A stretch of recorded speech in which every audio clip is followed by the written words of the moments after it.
Hi, everybody. I'm Bob Anderson of, what is it? Bob Anderson Art! And I'm back today to continue explaining to you how I am putting these trees in front of these mountains, which are kind of in the mid-range. There are mountains in the back, further back, which are blue because they're further back. There's more atmosphere between your eye and them, so they've got more atmosphere. They're softer. The sky is reflecting the blue upon them. Then the mountains came up here, and I based them out really dark because there's no light showing through them. So yesterday I explained to you how I was taking a green chromium oxide, or excuse me, chromium oxide green. There you go. And I was mixing a little brown, a little black into it, and a little blue sometimes, and kind of creating the leaves, creating the same kind of look that these trees look like in the photograph, in this corresponding grid that's in magic marker on my photograph and has been reproduced here. So I'm making sure I'm looking at the photograph and creating the same look of the trees. But I start with the dark greens first and work up light on top of that. So I started putting the dark greens in here, as they correspond to the individual squares that are laid out in the grid. Now, I have to tell you that yesterday I am a bit of a space cadet. I've always been like that. Maybe it's a disease, maybe it's a mental illness. I call it just being a spacey artist. But while I was doing the demonstration and doing these little leaves and fern balls and everything up here, I found myself several times, all of a sudden, completely a million miles away. And then I suddenly came back and I realized, oh my God, I'm doing a video. I'm actually trying to explain to people how I'm painting this painting, and I just came from another reality. I don't even know how long I was gone. I could have been gone 1 year, 2 years, a million years, and suddenly I was back in this time frame, and I realized I was in the middle of a video, and I'm here alone. And to me, I didn't know how much time had elapsed, and I thought, oh my God, I should start over. Because I've got to explain this, but I thought, well, I've already painted this. I've got to stay with it. So I kind of went, a couple of times, I don't know if you noticed it, but a couple of times I kind of laughed. And that was because I caught myself suddenly, oh my God, I'm doing a video and I'm explaining something, but my mind can be a million miles away. So that was really funny. So I kind of stopped, but I'm picking up where I left off. And again, so I worked some more areas up of these trees while I was not shooting. So I continued to do with the darker greens, going up, reflecting the same look that they have in the corresponding, rectangle on the grid. And I went all the way across and I went over to this dark mountain here and I continued doing the dark greens, the blue, dark blue greens, dark brown greens, dark black greens, and started creating all of this look that's in these corresponding quadrants or sections of my grid. And so I just continued on after filming and put a lot more detail in. Started bringing up then the medium greens that I put, more yellow in, a lighter blue, and started putting that on top, right where it exists in the grid. So that's how I'm creating these leaves on the trees. So what I'm doing is just continuing on. So now I've put the darker in here, and now I'm putting the lighter on because that's the way I do it. So that's what creates the look of the volume and the depth of the greens of the trees is by having, like the light shows here, there are certain boughs of the trees that are exploding in a light yellowy green because the sun's on them, and that's what you want to do. So now I'm putting this light green in here, little pucks, little points of green and light and little lines, whatever it looks like in the photograph. I'm trying to reproduce it on the canvas. But of course I'm going to the exact place where it is on the photograph, on the grid, and putting it over here. So, okay. So I'm doing that. I'm trying to stay in this reality, okay?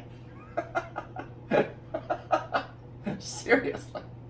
I thought that was so funny yesterday when I just went into another reality while I'm, digitally recording this. But that's me. Okay, so here I am back. I'm going to create, I'm adding now more of this light green. These are evergreen trees, but it looks like there's like a waterfall of green coming down here and really light color. So I'm going back and I'm putting even more light because it's really light in the photograph. And I'm kind of creating that look. It's really trees, but it looks like a waterfall of green because that's how the trees photographed in this image. So I'm just adding all these yellow greens in because these are the highlights of this. And that's what gives it that depth and punch. And I'll just keep lightening it up and lightening it up.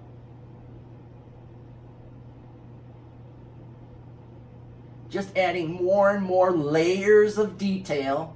As I told you, it's all about layers of detail. Layers and layers of detail. That's what makes a painting, or what makes some paintings, very beautiful and interesting. Creates a lot of depth, a lot of interest. But that's not the only way to paint. As I've explained to you before, when you paint, it's your world, and you need to rock it out in your own way.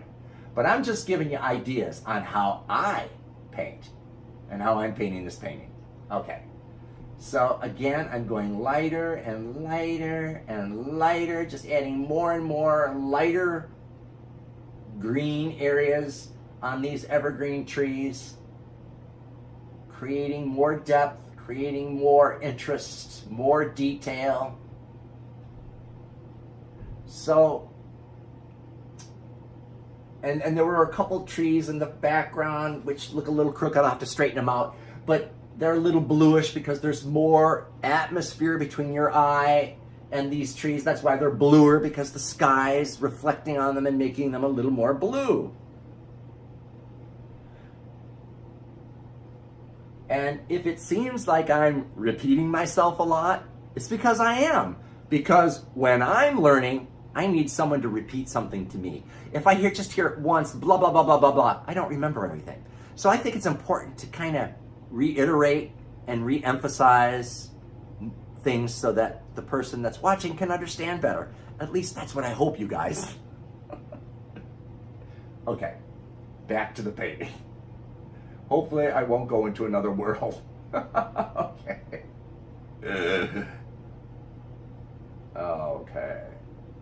So, all of these trees have deep, dark green aspects to them, deep, darker blue-green aspects, deep, dark brownish green aspects, and then it comes up with a richer greens, and then lighter yellowy greens. And that's what you want to catch. You want to make it look like the trees look in this photograph, because that's what I'm doing. That's my mission on this painting.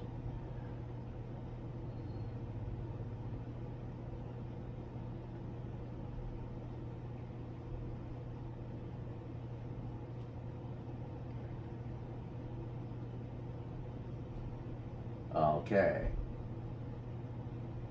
Because these sun-drenched pine tree boughs are what make it pop. Really make it look like the sun's shining on them. And that's what I want to do in this particular situation.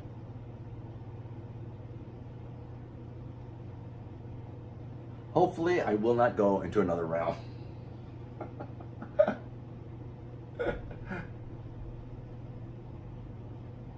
I was down the street earlier explaining to a friend and a client that happened yesterday while I was filming the video, and we were both just laughing hysterically. And she said, "You should explain that." And so I thought, well, yeah, I don't know if it'll be funny when I explain it in the video. So anyway, I'm trying to make it funny. But it was very funny. Very odd. Okay, so now I'm just keep adding more and more little bits of detail in the lighter greens, and then I'm kind of going back and putting some of the medium greens back in. And sometimes you have to punch in a little of that darker green. Sometimes I take out too much of the dark, and then I realize I need to go back in and put a little more back in. I've lost some of the definition of the highlights and the shadows by making too much of it light. So I'll go back in and I'll punch in a little more of the dark to give that contrast. So it's kind of a process of going back and forth for me, anyway, to create the image that looks good.